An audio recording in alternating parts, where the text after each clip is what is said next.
Hi, my name's Eli Barrett. 2 weeks before our 5th anniversary, I walked into our Vegas hotel suite and found my brother Hayden in bed with my wife Grace. They laughed when they saw me. Actually laughed. Like I was the punchline to a joke I didn't know I was in. I lost everything that night. My marriage, my trust, the brother I'd protected my entire life. But here's what they didn't know. I'd been recording audio on my phone the whole week because something felt off. And when I played that recording for Grace's parents 3 days later in their living room, the color drained from everyone's face. 6 months after that, I stood in a courtroom watching Hayden realize that betrayal has receipts. And this time, I wasn't the one left humiliated. I was the one walking away free. Before we jump back in, tell us where you're tuning in from, and if this story touches you, make sure you're subscribed, because tomorrow I've saved something extra special for you. They told me the celebration dinner would start at 8. I arrived at the steakhouse 20 minutes early because that's who I was back then. The guy who showed up first, paid the bill, and made sure everyone felt taken care of. The restaurant was one of those dimly lit places in downtown Portland where the leather booths smelled like old money and the waiters moved like shadows. I sat near the window watching rain streak down the glass, and I remember feeling proud. Proud that I'd saved enough to bring my wife Grace and my younger brother Hayden out for a proper meal. Proud that despite everything we'd been through as a family, we were still together, still solid. Grace texted me at 7:53, running late. Hayden's picking me up. See you soon, babe. I didn't think twice about it.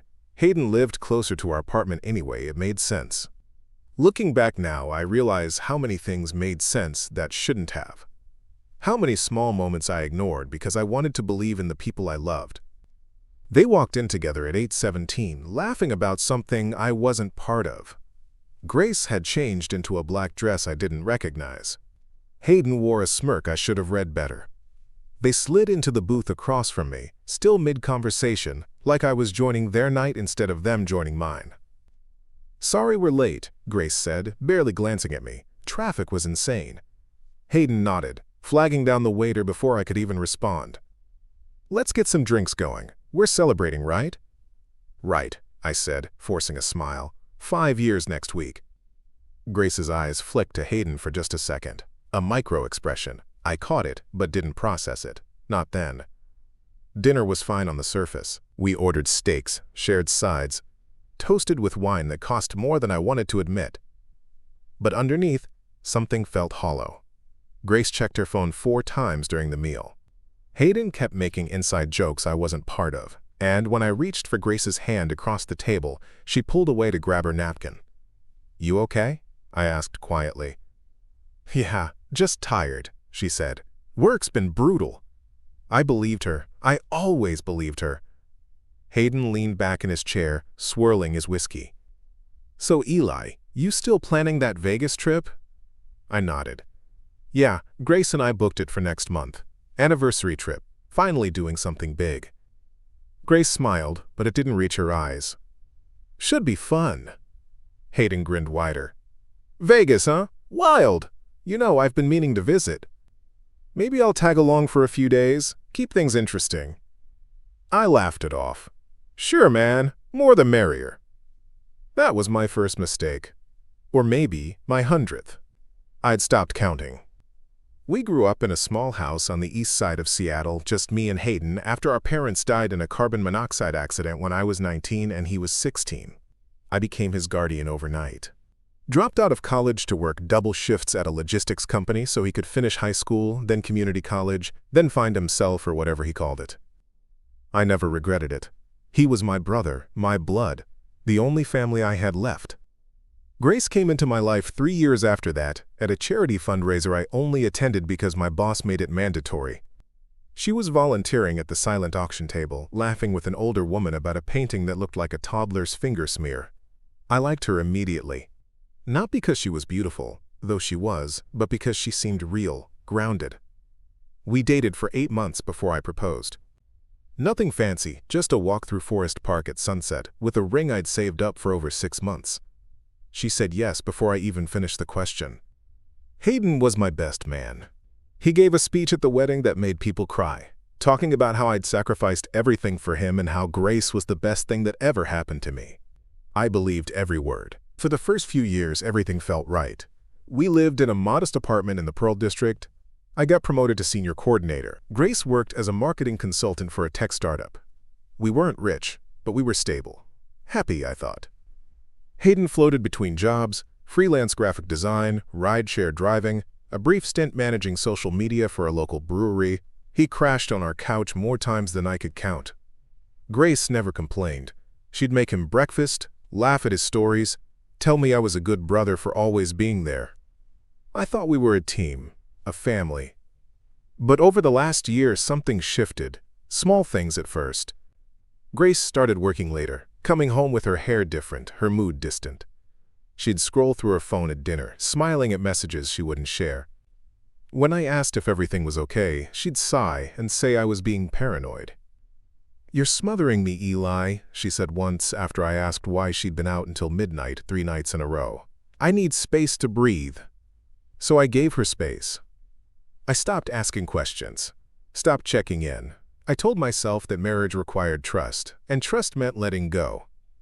Hayden started coming around more often. He'd show up unannounced, hang out while I was at work, leave before I got home. Grace said they were just watching shows or grabbing lunch. Said it was nice to have company during the day. I didn't see the pattern, or maybe I didn't want to. The Vegas trip was supposed to fix things, a reset. Just the two of us in a city that promised excitement and escape. I booked a suite at the Venetian, planned dinners at restaurants I couldn't really afford, bought tickets to a Cirque du Soleil show she'd mentioned wanting to see. But 2 weeks before we left, Hayden asked again if he could join, said he needed a break from Seattle, said he'd pay his own way and stay in a separate room. Grace looked at me with those wide green eyes. "It could be fun, babe. We'll still have our time together, and Hayden's been stressed lately. Maybe it'll be good for him." I should have said no. I should have protected what was mine. But I didn't. I said yes because I wanted to be the good guy, the good brother, the man who didn't let jealousy or insecurity ruin things. So we booked him a room 2 floors down. And when we flew out on a Thursday afternoon in late September, I sat between them on the plane, holding Grace's hand while she laughed at something Hayden whispered across the aisle. I remember thinking, this is good. We're all together. This is what family looks like. I was so focused on holding everything together that I didn't realize it was already falling apart.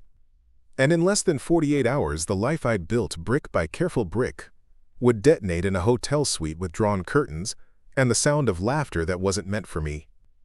Vegas hit me like a wall of heat and noise the second we stepped outside the airport. Even at 6 in the evening, the air felt thick, electric, alive with something I couldn't name. Grace slipped on her sunglasses and smiled in a way I hadn't seen in months. Free. Unguarded. "This is going to be amazing," she said, squeezing my hand briefly before letting go to check her phone. Hayden walked beside us, carrying his duffel bag like he owned the place.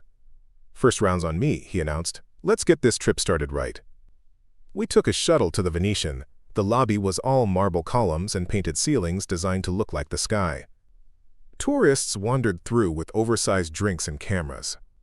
I checked us in while Grace and Hayden stood by the fountain, talking in low voices I couldn't quite hear over the ambient music. Our suite was on the 18th floor, corner view, overlooking the Strip. Floor-to-ceiling windows, king bed, separate sitting area. I'd splurged on the upgrade because I wanted this trip to feel special. Wanted Grace to remember why she married me. She walked straight to the window and stared out at the blinking lights. "It's beautiful," she said softly. I came up behind her, wrapped my arms around her waist. "Happy almost anniversary." She leaned into me for a moment, then pulled away. "I'm going to freshen up." Long flight. She disappeared into the bathroom. I heard the shower start. I sat on the edge of the bed and texted Hayden. "Settled in?" He replied immediately. "Yeah, man, this place is sick. Meet you guys at the casino bar in an hour?" Sounds good. I should have showered with Grace. Should have pulled her close and reminded her what we were here for. But I didn't. I sat there scrolling through work emails, giving her the space she said she needed. Preparing and narrating this story took us a lot of time, so if you are enjoying it, subscribe to our channel. It means a lot to us. Now back to the story. That first night blurred together in a haze of blackjack tables, overpriced cocktails, and Hayden's loud energy pulling focus everywhere we went. He flirted with dealers, bought rounds for strangers, kept pushing us to stay out later. Grace matched his energy drink for drink, laugh for laugh. I tried to keep up but felt like a shadow trailing behind two people who'd forgotten I existed. At some point past midnight, Grace leaned into Hayden at the roulette table, whispering something that made him grin. I was standing 3 feet away, but I might as well have been in another state. "You okay, babe?" I asked, touching her shoulder. She turned, eyes glassy. "I'm great. Why do you always ask that?" "I just want to make sure you're having fun." "I am. Relax, Eli." We finally made it back to the room around 2 in the morning. Grace collapsed onto the bed, fully clothed, and passed out within minutes. I sat in the chair by the window, watching the city lights blur together, and wondered when my wife had started feeling like a stranger. The next day started late. Grace woke up hungover and irritable. We ordered room service, barely spoke, then met Hayden by the pool around noon. He showed up in board shorts and aviators, grinning like he'd won the lottery. "Recover quick, you two," he said, handing us mimosas. "We've got dinner reservations at 8, and I found this sick club for after." Grace perked up immediately. "Where?" "XS at the Encore. Got us on a list." She looked at me. "That okay with you?" I nodded, even though all I wanted was a quiet dinner, just the two of us. "Yeah, sure." We spent the afternoon at the pool. Grace and Hayden sat side by side, whispering, laughing, reapplying sunscreen on each other's shoulders while I floated in the deep end, staring at the cloudless sky and trying not to let the knot in my stomach tighten. Something was wrong. I knew it the way you know a storm's coming before the first drop of rain falls. But I didn't have proof, just a feeling, just instinct. That evening, I made a decision. Before we left for dinner, I opened the voice recorder app on my phone, hit record, and slipped it into the pocket of my jacket. I told myself I was being paranoid, told myself I'd delete it later and feel stupid for ever doubting them. But I didn't delete it. Dinner was at a steakhouse inside Caesar's Palace, dim lighting, red leather booths, jazz playing low in the background. The food was incredible. The conversation felt like work. Grace kept checking her phone under the table. Hayden kept steering every topic away from me, talking about old memories, inside jokes, stories I wasn't part of. At one point, Grace excused herself to the restroom. Hayden leaned across the table, his voice casual but his eyes sharp. "You know she's not happy, right?" I stared at him. "What?" "Grace. She's not happy, man. I'm just saying, maybe you should pay more attention." "What the hell are you talking about?" He shrugged. "Forget it. Just trying to help." Grace came back before I could respond. The rest of the meal passed in tense silence. We went to the club after. XS was packed, loud, chaotic. Strobe lights, bass that rattled your chest, people pressed together in ways that made personal space a myth. I lost sight of Grace within 10 minutes, found her 20 minutes later on the dance floor with Hayden, bodies close, his hands on her hips, her head thrown back laughing. I stood there frozen, watching my wife and my brother move like they had rehearsed it, like I wasn't even there. I left. Walked out of the club, through the casino, into the cool desert night air. My phone was still recording in my pocket. I didn't turn it off. I went back to the suite, sat on the couch in the dark, and waited. Grace came back alone around 1 in the morning. She kicked off her heels, saw me sitting there, and froze. "Where's Hayden?" I asked quietly. "I don't know, he stayed out." "You two were pretty close tonight." Her face hardened. "Are you serious right now? We were dancing, Eli, at a club. That's what people do." "It didn't look like just dancing." "Oh my God." She threw her purse on the bed. "I can't do this. I can't be with someone who doesn't trust me." "Then give me a reason to trust you." She stared at me for a long, cold moment. "Maybe the problem isn't me. Maybe it's you." She went into the bathroom and locked the door. I heard the shower start again. I sat there, phone still recording, heart pounding in my chest. I didn't sleep that night. I just sat there in the dark, listening to the hum of the air conditioning, wondering how I'd become the villain in my own marriage. By morning, I'd made a decision. I wasn't going to confront her yet. I was going to watch, to listen, to gather every piece of evidence I needed before this house of cards collapsed. Because deep down, I already knew. I just needed proof. And in 48 hours, I'd have more than I ever wanted. I woke up on the couch around 7 in the morning. My neck ached. My mouth tasted like regret and stale air. Grace was still asleep in the bed, curled away from my side, buried under the duvet like she was hiding from the world or from me. I grabbed my phone, checked the voice recording. Still going. Battery at 42%. I stopped it, saved the file, and labeled it Day 2. Then I plugged the phone in and walked to the bathroom to splash cold water on my face. The man in the mirror looked hollowed out, dark circles under his eyes, jaw tight. I didn't recognize him anymore. I ordered coffee from room service and sat by the window, watching the strip wake up slowly, delivery trucks, street cleaners. A few early risers stumbling back to their hotels in last night's clothes. Vegas never really slept, but it had slow moments. Vulnerable moments. I felt like I was living in one. Grace stirred around 8:30. She sat up, hair messy, mascara smudged under her eyes. She looked at me for a second, then looked away. "Morning," I said. "Morning." Silence hung between us like smoke. "What do you want to do today?" I asked, keeping my voice even. She shrugged. "I don't know. Maybe the spa. I need to relax." "Want me to come with you?" "To the spa?" She raised an eyebrow. "No, Eli, I need some time alone." "Right, alone." She shot me a look. "Don't start." I held up my hands. "I'm not starting anything." "Good." She got up and walked into the bathroom without another word. I heard the sink running, the sound of her brushing her teeth. Normal, domestic sounds that felt like they belonged to a different life, a different marriage. My phone buzzed. Text from Hayden.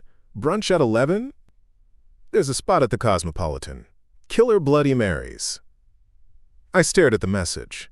Every instinct told me to say no, to shut him out, to take Grace somewhere far from him. But I couldn't, not yet. If I was going to prove what I suspected, I needed to let this play out. I typed back, "Sure, see you there." Grace came out of the bathroom wrapped in a towel. "Who's that?" "Hayden. Wants to do brunch." She nodded, turning toward her suitcase. "Okay. I'll meet you guys there. I'm getting a massage first." "You sure?" "Yeah. I'll text you when I'm done." I watched her move through the room, picking out clothes, applying lotion, checking her phone with a small smile I didn't understand. She was calm, comfortable. Like last night hadn't happened, like we hadn't fought, like everything was fine. Maybe that's what hurt the most. How easy it was for her to pretend. I met Hayden at the restaurant alone. He was already seated on the patio, sunglasses on, scrolling through his phone with a smug grin. "Where's Grace?" he asked when I sat down. "Spa." "Ah, nice." He flagged down a server. "Let's get some drinks going. You look like you need one."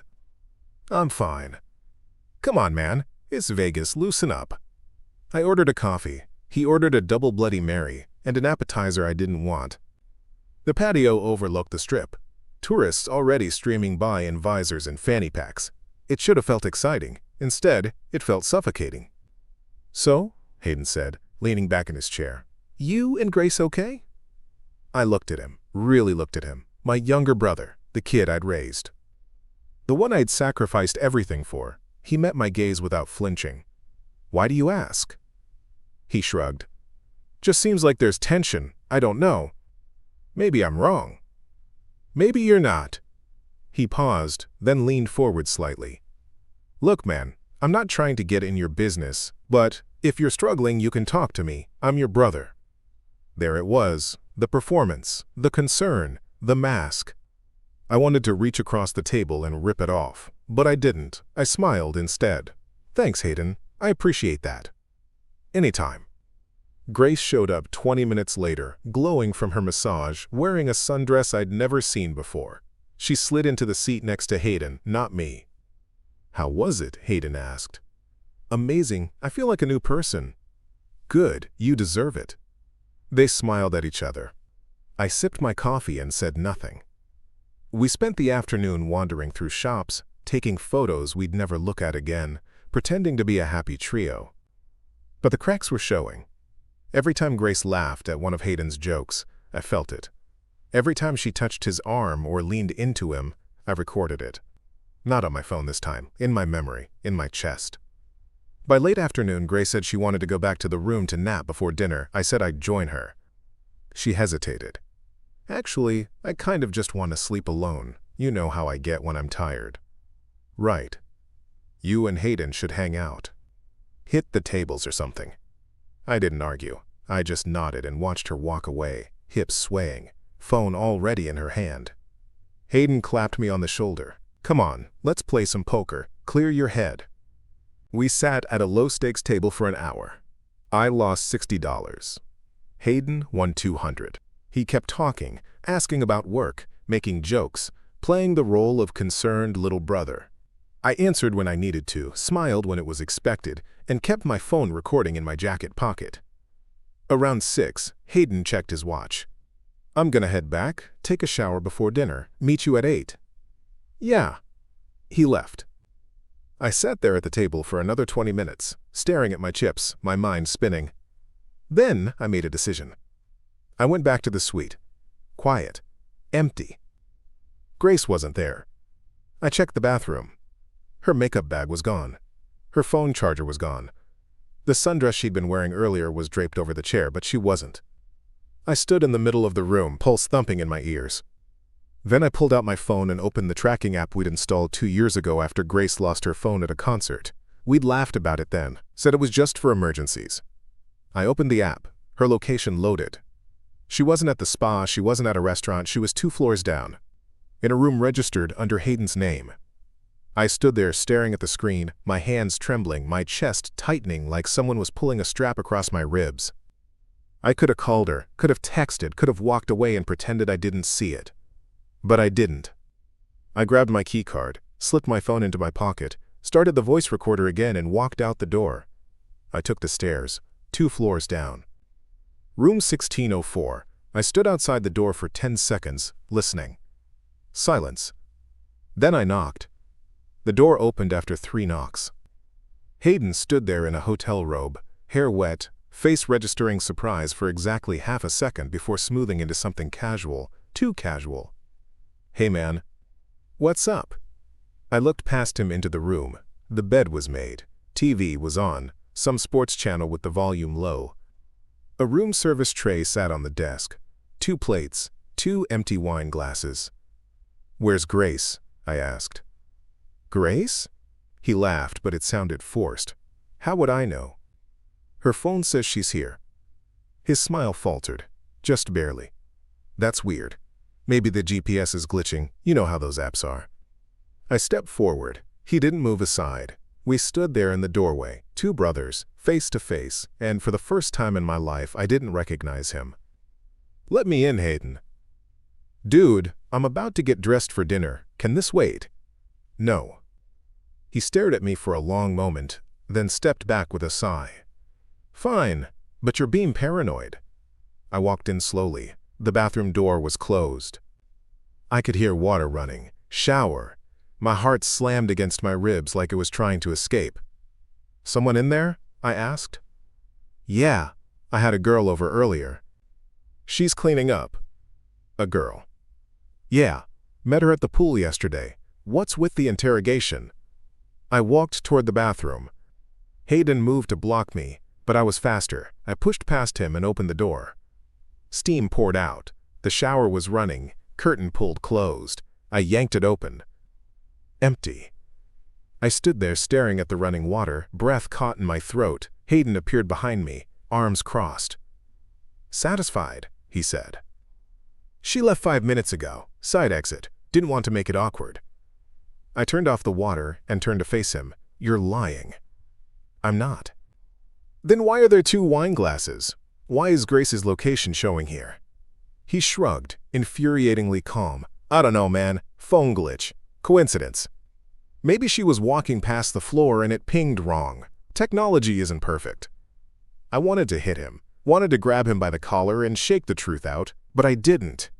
Because I knew if I started, I wouldn't stop. And I needed more than anger, I needed evidence. If I find out you're lying to me, I said quietly, we're done, you understand? Done.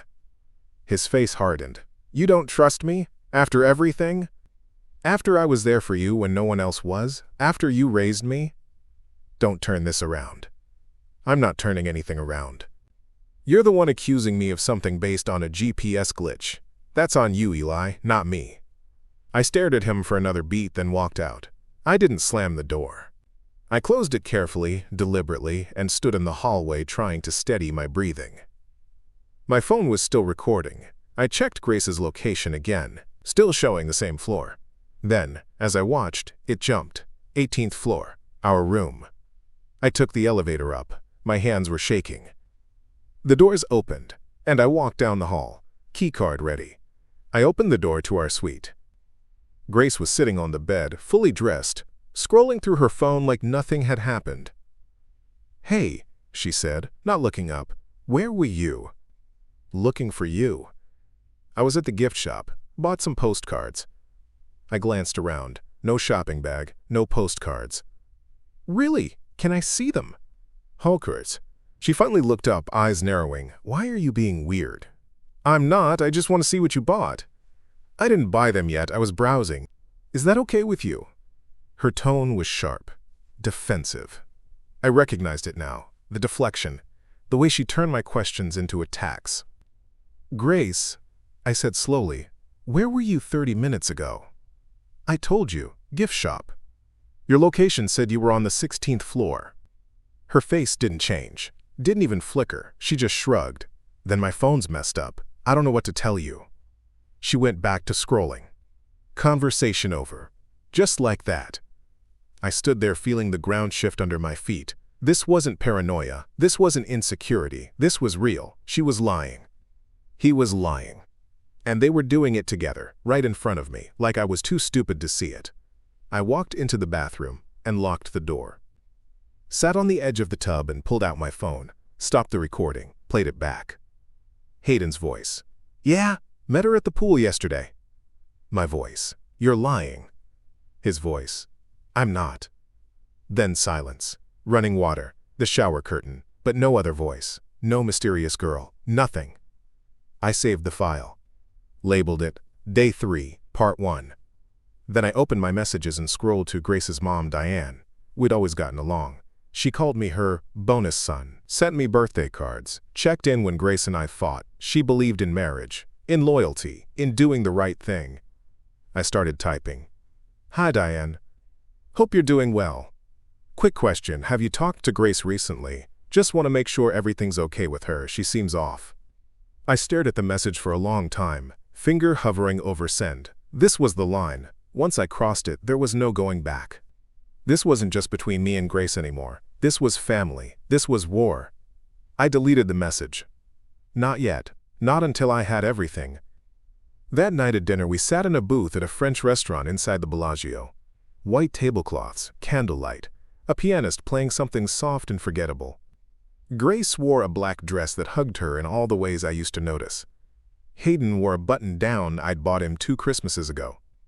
They sat across from me, side by side, and I sat alone. The waiter brought wine, we toasted to nothing. The conversation felt like a script no one had rehearsed well.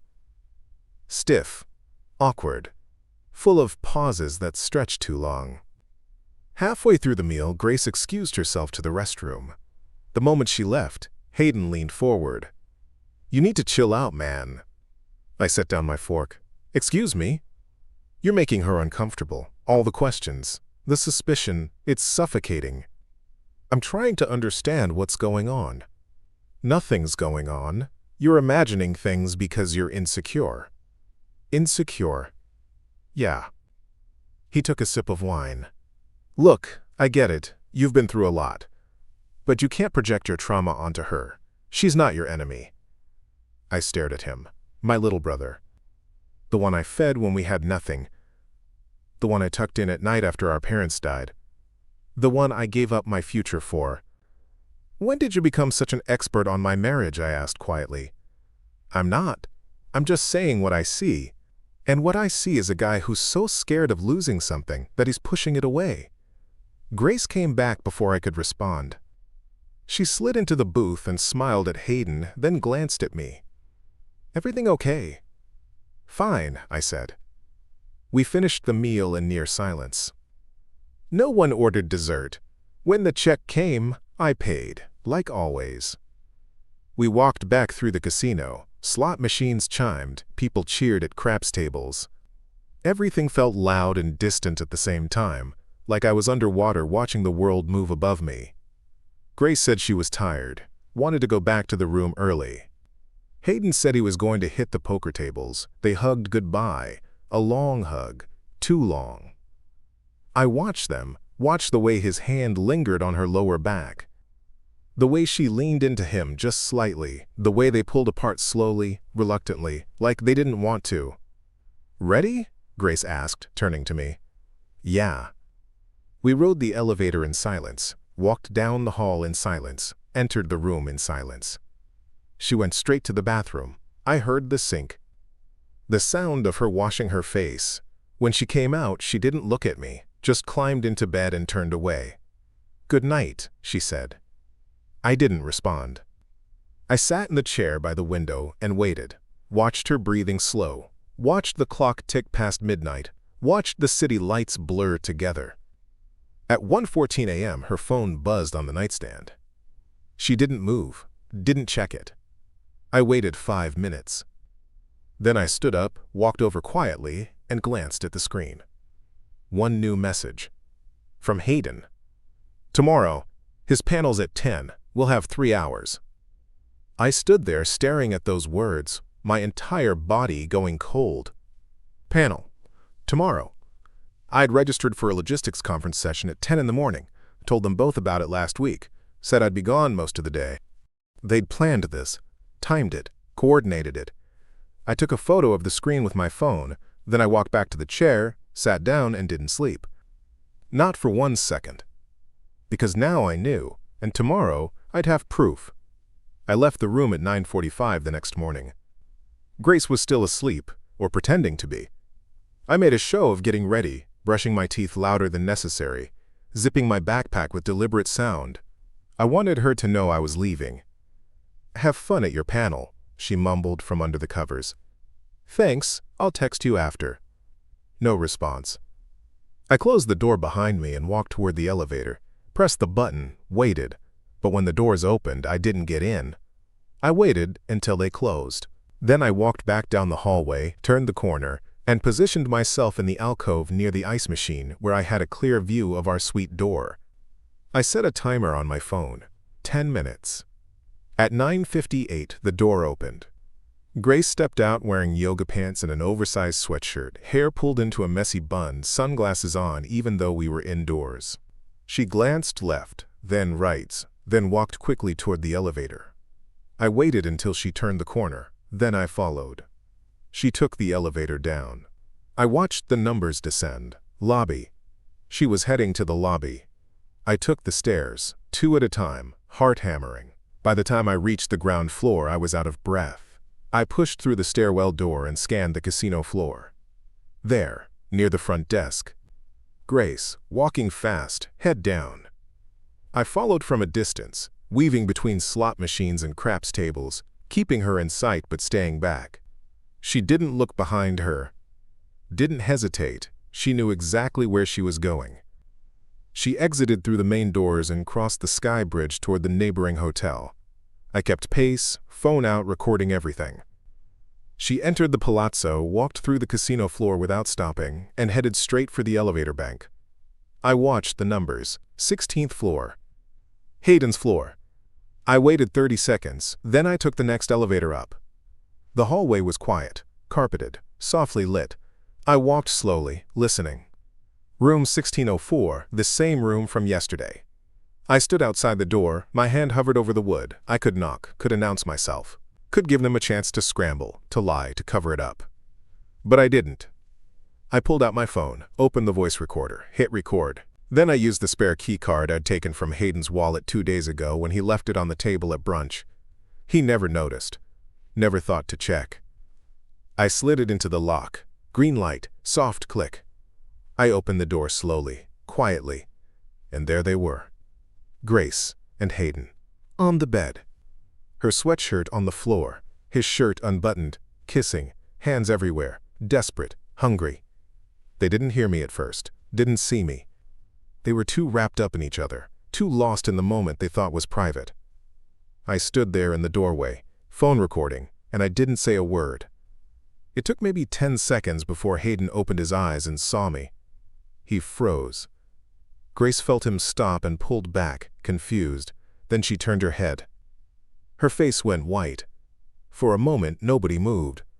The only sound was the air conditioning and my breathing, steady, controlled, cold.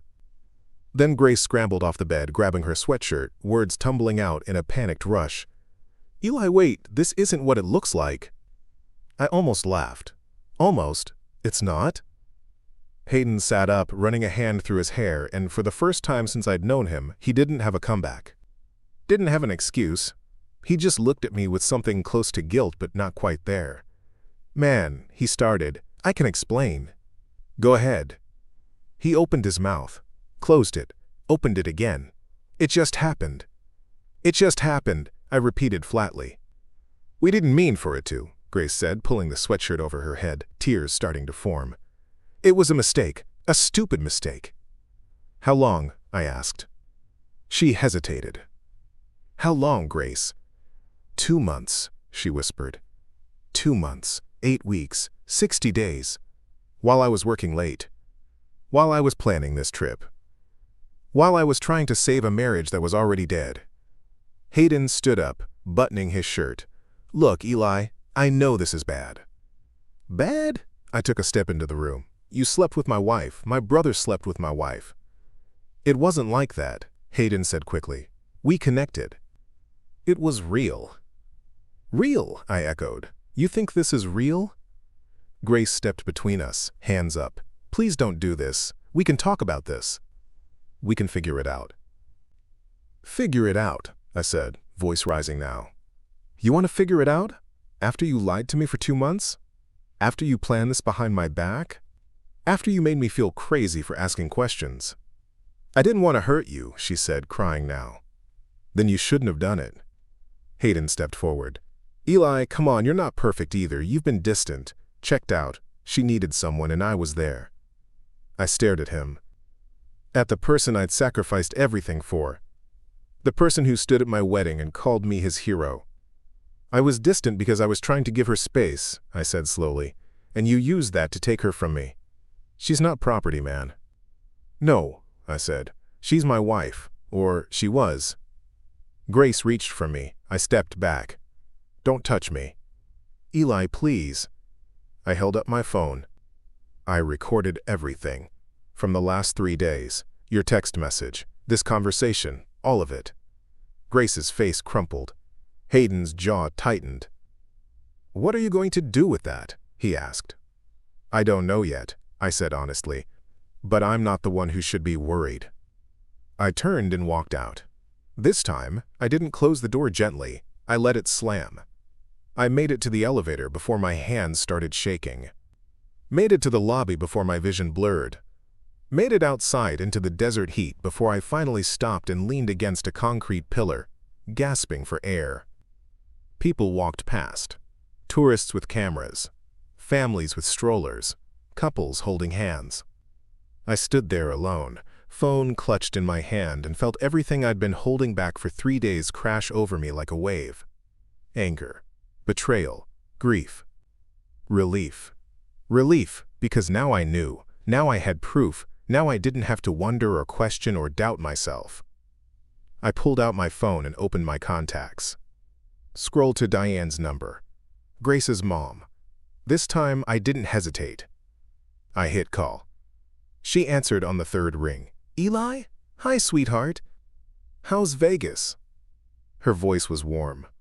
Familiar. Safe. I took a breath. "Diane, I need to tell you something. And I need you to listen to the whole thing before you say anything." There was a pause. "Okay, I'm listening." I told her everything. The suspicion. The tracking app. The text message. Walking in on them. The recording. All of it. When I finished, there was silence on the other end. Long, heavy silence. Then I heard her exhale slowly. "Send me the recordings." "What?" "Send them to me. Right now. I hesitated. Diane, I don't want to hurt you. You're not the one hurting me, Eli. She is. Send them. I sent the files. Audio clips. Photos of the text messages. Everything. Another pause. Then her voice came back. Quieter but firm. Where are you right now? Outside the Venetian. Go somewhere public. Get coffee. Stay there. I'm calling her father. We'll handle this. Handle it how? You'll see, she said. And Eli? Yeah? I'm so sorry. You didn't deserve this. I nodded even though she couldn't see me. Thanks. She hung up. I stood there in the Vegas sun, surrounded by noise and lights and people who had no idea what I was going through. And for the first time in days, I didn't feel alone. I felt something else. Clarity. I walked to a nearby coffee shop, ordered something I didn't taste, and sat by the window. My phone buzzed 20 minutes later. Text from Grace. We need to talk. I didn't respond. Another buzz. From Hayden. Don't do this, man. We can work it out. I blocked his number. Then I sat back, sipped my coffee, and waited. Because the storm I'd been holding back was about to break. And this time, I wasn't standing in it. I was watching from dry ground. I sat in that coffee shop for 2 hours, watching my phone light up with messages I didn't read. Grace called 4 times. Hayden called twice. I let every call go to voicemail. The barista asked if I wanted a refill. I said yes even though I hadn't finished the first cup. Outside, Vegas moved like it always did. People laughing, gambling, pretending their problems didn't exist. I used to be one of them. Now I was the guy sitting alone in a corner booth with a dead marriage and a broken family, waiting for something I couldn't quite name. My phone buzzed again. This time it was Diane. Eli, where are you? Coffee shop across from the Venetian, place called Desert Grounds. Stay there. We're 20 minutes out. We? Richard and I, Grace's father. We flew in this morning after you called. Don't move. She hung up before I could respond. 20 minutes felt like 20 hours. I ordered a third coffee I didn't want and watched the door like I was expecting someone to walk in and tell me this was all a mistake, that I'd misunderstood, that there was some explanation that made sense. But I knew better now. At exactly 12:47 p.m., the door opened and Diane walked in. She was a tall woman, early 60s, with silver hair cut short and sharp eyes that missed nothing. Richard followed behind her, broader, quieter, the kind of man who didn't need to speak to command a room.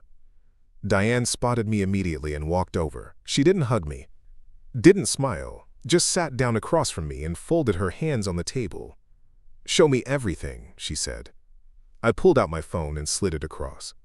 She picked it up, opened the files I'd sent, and pressed play on the first recording. Richard leaned in, listening. Hayden's voice filled the small space between us.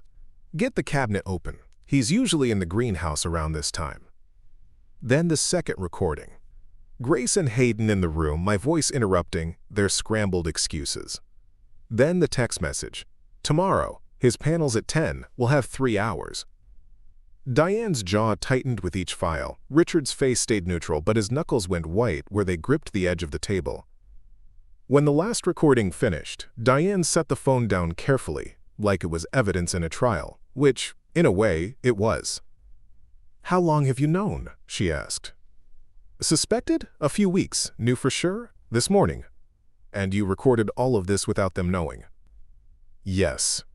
Richard spoke for the first time. His voice was low, controlled. That took guts. I shrugged.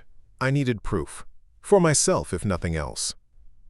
Diane reached across the table and put her hand over mine. You did the right thing calling us. Grace has always been impulsive, but this crosses a line I didn't think she was capable of crossing. What happens now? I asked. Richard leaned back in his chair. Now we confront her, together, and you're going to let us lead. I don't need you to fight my battles. This isn't about fighting your battles, Diane said firmly. This is about our daughter understanding that actions have consequences. She humiliated you. She betrayed you. And she involved your brother, which makes this even worse. So yes, you're going to let us handle this. Because if we don't, she'll spin it. She'll make you the villain, and I won't let that happen. I stared at her. You believe me, just like that. We listened to the recordings, Richard said. We don't need to believe you. We heard it ourselves. Something inside me cracked, not in a bad way, in the way a dam breaks after holding back water for too long. I hadn't realized how much I needed someone to be on my side, to not question me, to not make me prove my sanity. Thank you, I said quietly. Diane squeezed my hand once, then stood. Let's go. We walked back to the Venetian together, the three of us, moving through the casino like we had a purpose. People glanced at us, probably wondering what kind of story we were living. They'd never guess. We took the elevator to the 18th floor. My floor. Our floor. I used my keycard to open the door. Grace was sitting on the bed, phone in hand, eyes red from crying. When she saw me walk in with her parents behind me, her face went from relief to confusion to absolute terror in the span of 3 seconds. Mom? Dad? What are you doing here? Diane closed the door behind us. We're here because your husband called us this morning and told us what you've been doing. Grace stood up quickly. He told you what? Mom? Whatever he said, it's not true. He's been paranoid. He's been accusing me of things. Sit down, Richard said. It wasn't loud. It wasn't angry. But Grace sat. Diane pulled out her phone. We listened to the recordings, all of them. Grace's face drained of color. What recordings? The ones where you and Hayden planned to meet while Eli was at his conference. Diane said evenly. The ones where Eli walked in on you in Hayden's room. The text messages. Everything. Grace looked at me, eyes wide, desperate. You recorded us. I recorded the truth, I said. That's illegal. You can't just record people without consent. Richard cut in. Nevada is a one-party consent state. He was part of every conversation he recorded. It's completely legal. And even if it wasn't, that's not the point. Grace stood up again, pacing now, hands shaking. This is insane. You're all ganging up on me. We're holding you accountable, Diane said. There's a difference. For what? For being unhappy? For finding someone who actually pays attention to me? For cheating on your husband with his brother, Richard said, voice hard now. Don't twist this into something it's not. Grace turned to me, tears streaming now. Eli, please. Tell him this is a misunderstanding. Tell him we can work this out. I looked at her, really looked at her, the woman I'd married 5 years ago, the woman I'd built a life with, the woman who'd promised to stand beside me no matter what. I didn't see her anymore. I saw a stranger. There's nothing to work out, I said. We're done. You don't mean that. I do. She turned to her parents. Are you just going to stand there and let him throw away our marriage? Diane's voice was cold. He's not the one who threw it away. You did. And frankly, I'm ashamed of you. Grace flinched like she'd been slapped. Mom. Don't mom me. You made a choice. You chose to betray the man who has been nothing but good to you, who supported you, who loved you, and you did it with his brother, someone he sacrificed everything for. I didn't mean for it to happen. But it did, Richard said, and now you deal with the consequences. Grace sank back onto the bed, sobbing now, hands over her face. For a moment, no one spoke. The only sound was her crying and the muffled noise of the city below. Then Diane turned to me.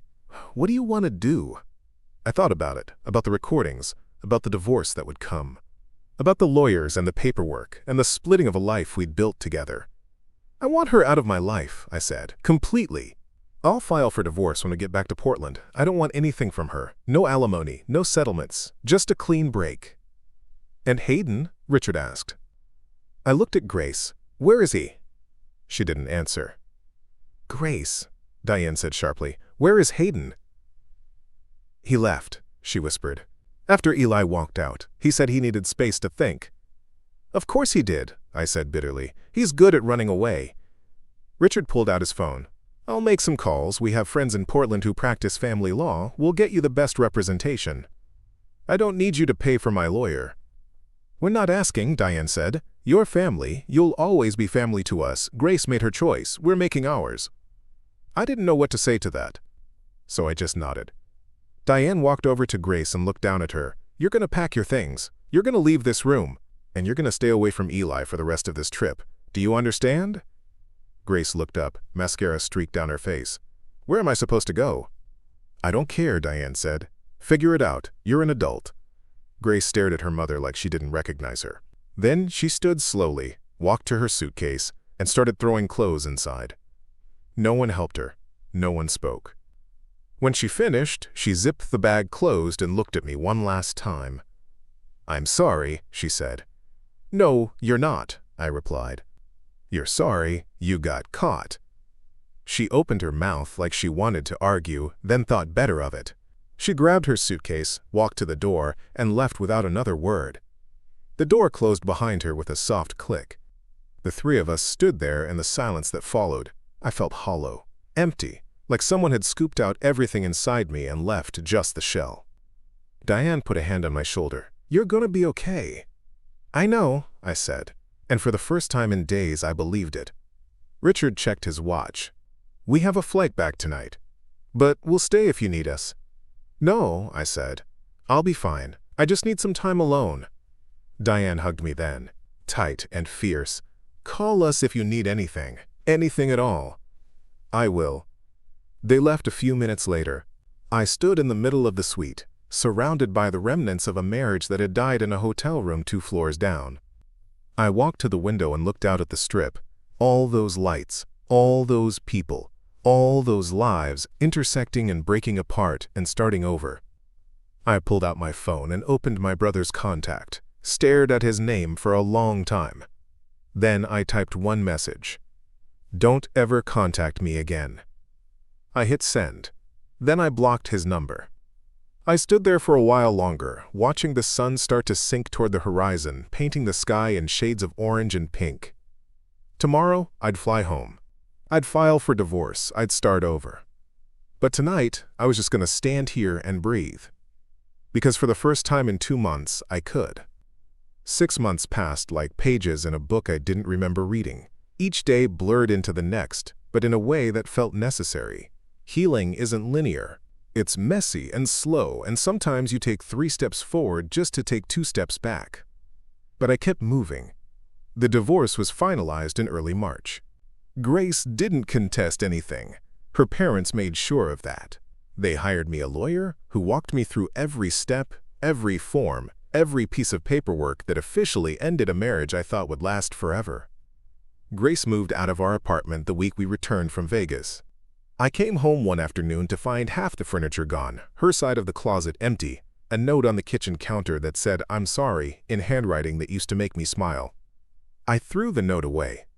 Hayden tried reaching out twice, once through a mutual friend, once through a handwritten letter that arrived at my office. I didn't read past the first line. "I know I messed up, but we're still brothers." We weren't, not anymore. I threw that away too. For the first month, I barely left the apartment except for work.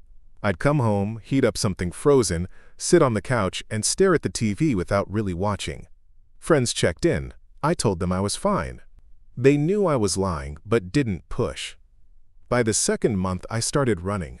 Early mornings before work, through the streets of Portland while the city was still waking up. It cleared my head, gave me something to focus on besides the anger and betrayal that still sat heavy in my chest. By the 3rd month, I started saying yes to things again. Dinners with coworkers. A weekend hiking trip.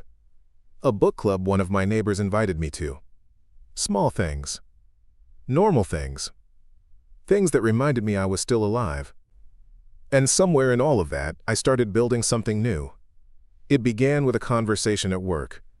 My boss, a woman named Carolyn who'd always been supportive, pulled me aside one afternoon in late February. "How are you holding up?" she asked. "Better," I said, and I meant it. "Good, because I want to talk to you about something." She led me to her office and closed the door. "We're opening a new branch in Seattle. I need someone to run operations, someone I trust, someone who knows how to rebuild when things fall apart." I stared at her. "You're offering me a promotion?" "I'm offering you a fresh start," she said. "New city, new team, new challenge. What do you say?" I thought about Portland. About the apartment that still smelled like Grace's perfume. About the streets we used to walk together. About the life I'd tried so hard to hold on to. "When do I start?" I asked. She smiled. 2 weeks. I moved to Seattle in mid-March. Found a small apartment in Capitol Hill with big windows and hardwood floors. It wasn't much, but it was mine. No shared memories, no ghosts. Work consumed me in the best way.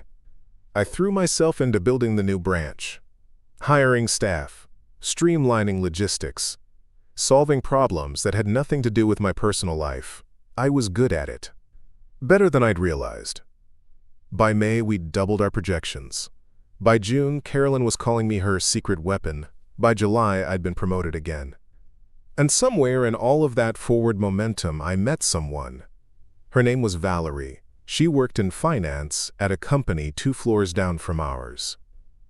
We met in the building's coffee shop one morning when she accidentally grabbed my order, and I grabbed hers. We laughed about it, swapped cups, and I didn't think much of it until I saw her again the next week. Then the week after that. Then every week. We started talking, just casual conversations at first. About work, about Seattle, about the ridiculously overpriced coffee we both kept buying. She was funny, sharp, kind in a way that felt effortless. One day in late July, she asked if I wanted to grab dinner. Like a date? I asked. She smiled. Like a date. I said yes. It wasn't serious, not yet. But it was something. A reminder that life kept moving, even when you thought it had stopped. But the real turning point came in mid-August. I got a call from Diane one Tuesday afternoon. I was in the office, reviewing quarterly reports, when my phone lit up with her name. Eli, hi, do you have a minute? Of course. What's up? There's something I need to tell you about Grace. My stomach tightened. What about her? She and Hayden broke up. I sat back in my chair. When? Last month. Apparently it fell apart pretty quickly after Vegas. He cheated on her. I almost laughed. Almost. Of course he did. She called me last week, crying, saying she made a mistake, that she wants to reach out to you. Absolutely not. I told her the same thing, Diane said quickly. I told her you'd moved on, that you deserved better. But I wanted you to hear it from me first, in case she tries to contact you. She won't get through, I said. I blocked her months ago. Good. There was a pause. How are you doing, Eli? Really? I looked around my office. At the awards on the wall, at the city skyline outside my window, at the life I'd built from the rubble of what came before. I'm good, Diane. Really good. I'm glad, she said softly. You deserve that. We talked for a few more minutes, then hung up. I sat there for a while, thinking about Grace and Hayden and the life I'd left behind in Portland. I didn't feel angry anymore, didn't feel betrayed. I just felt nothing. And that's when I knew I'd finally moved on. 2 weeks later, I got an email that changed everything. It was from a legal firm in Portland. Subject line, Settlement Offer re Hayden Barrett. I opened it, confused. The email explained that Hayden had been sued by a former employer for embezzlement. During the investigation, they'd uncovered evidence that he'd been stealing from multiple people over the years, including me. Apparently 3 years ago, when Hayden had asked to borrow $5,000 for a business opportunity, he'd used my identity to open a credit card and rack up another $12,000 in debt. Debt I never knew existed until the lawyers found it buried in his financial records. The firm was offering a settlement. Hayden would pay restitution. They wanted to know if I'd be willing to testify. I called them back that afternoon. I'll testify, I said. When's the hearing? October 15th, King County Courthouse. I marked it on my calendar. October 15th arrived on a gray, drizzly morning. I drove down to Portland the night before, stayed in a hotel downtown, and woke up early to prepare. I wore a suit, navy blue, professional. The kind of suit you wear when you want to be taken seriously. The courthouse was older, all marble floors and wooden benches, the kind of place that smelled like old paper and justice delayed. I sat in the hallway outside the courtroom waiting for them to call me in. That's when I saw him. Hayden walked out of the elevator flanked by his lawyer, a tired-looking man in a wrinkled suit. Hayden had lost weight. His face looked drawn, older, like the last 6 months had aged him 5 years. He saw me immediately, froze. For a long moment we just stared at each other. Brothers who used to be everything to each other. Now we were strangers bound only by blood and betrayal. He opened his mouth like he wanted to say something. I looked away. They called me into the courtroom 10 minutes later. I took the stand, swore to tell the truth, and answered every question the prosecutor asked. Yes, Hayden had borrowed money from me. No, I had not authorized him to open credit in my name. Yes, I had evidence of his deception. I kept my voice steady, factual, emotionless. When the defense attorney cross-examined me, he tried to paint me as vindictive, as someone seeking revenge. Isn't it true you harbor resentment toward Mr. Barrett for personal reasons unrelated to this case? Yes, I said. But that doesn't change the fact that he stole from me. The judge nodded. Answer the question that was asked, Mr. Barrett. The defense attorney tried a few more angles, then gave up. I stepped down from the stand and walked out of the courtroom without looking back. The verdict came 3 hours later, guilty on 4 counts of fraud and embezzlement. Hayden was sentenced to 18 months in prison and ordered to pay full restitution to everyone he'd stolen from. I stood in the hallway when they read the verdict.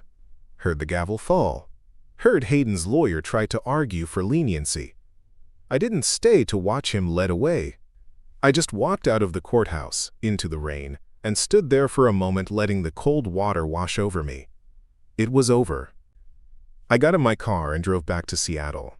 Back to my apartment. Back to my life. That night, Valerie called. How did it go? She asked. It's done, I said. How do you feel? I thought about it. Free. She was quiet for a moment. Want to come over? I'll make dinner.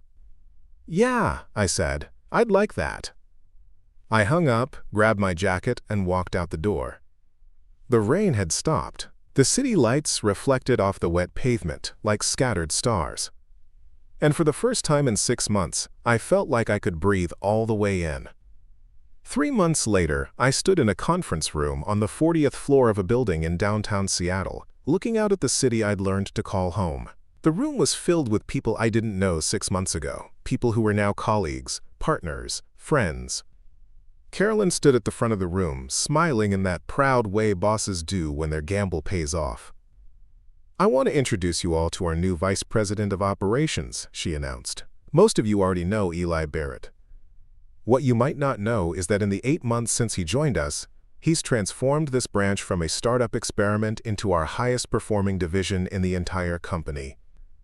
Applause filled the room. I felt my face flush, uncomfortable with the attention but grateful for the recognition. I stepped forward when Carolyn gestured for me to speak. Thank you, I said, keeping it simple. I'm honored. This team has been incredible, and I'm excited about what we're going to build together.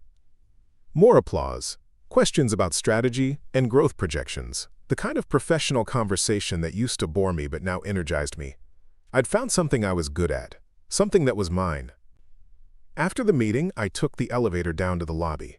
My phone buzzed as I stepped outside into the cool November air. Text from Valerie. Congrats, VP. Dinner tonight to celebrate? I smiled and typed back. Definitely. Pick you up at 7?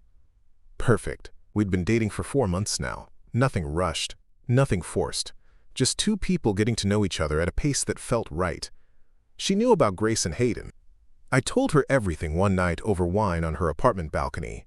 She'd listened without judgment, then said something I'd never forget. The fact that you walked away instead of trying to fix people who didn't want to be fixed tells me everything I need to know about you. I didn't realize how much I needed to hear that until she said it.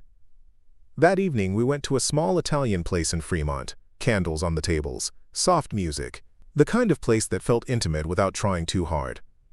So, Vice President, Valerie said, raising her glass, how does it feel? Surreal, I admitted. A year ago, I was sleeping on a friend's couch, wondering if I'd ever feel normal again. And now?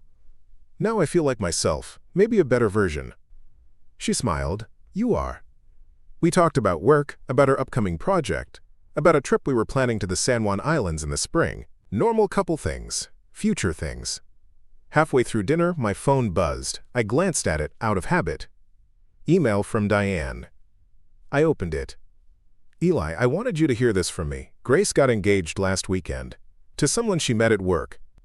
I know you've moved on, but I wanted to make sure you knew before you saw it on social media. I hope you're doing well. You're still family to us. Love, Diane. I read it twice, waited for the anger, the bitterness, the sting of betrayal to resurface. Nothing came. I set the phone down and looked up at Valerie, who was watching me with quiet concern. "Everything okay?" she asked. "Yeah," I said. "Grace got engaged. How do you feel about that?" I thought about it, really thought about it. "I feel nothing," I said honestly. "I hope she's happy. I hope she learned something, but it's not my story anymore." Valerie reached across the table and took my hand. "Good." We finished dinner, walked along the waterfront under the stars, talked about everything and nothing. When I dropped her off at her apartment, she kissed me goodnight and said, "I'm proud of you, you know." "For what?" "For choosing yourself. Not everyone can do that."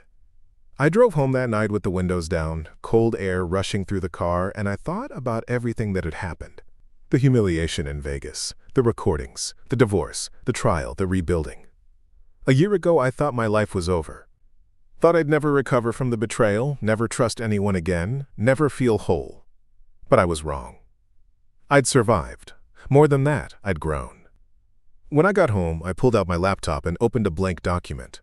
I'd been thinking about writing down my story for months, not for anyone else, just for me. To process it, to close the chapter completely. I typed the first line.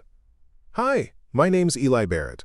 2 weeks before our 5th anniversary, I walked into our Vegas hotel suite and found my brother in bed with my wife." I kept writing until 2 a.m., letting the words pour out, every painful detail, every moment of clarity, every step forward. When I finally stopped, I read it back once, then saved the file and closed the laptop. It was done. I was done. And tomorrow, I'd wake up and keep building the life I'd earned. Have you ever had to walk away from people you thought would be there forever? Tell me in the comments. I read every one. Up next, you've got 2 more standout stories right on your screen. If this one hit the mark, you won't want to pass these up. Just click and check them out. And don't forget to subscribe and turn on the notification bell so you don't miss any upload from us.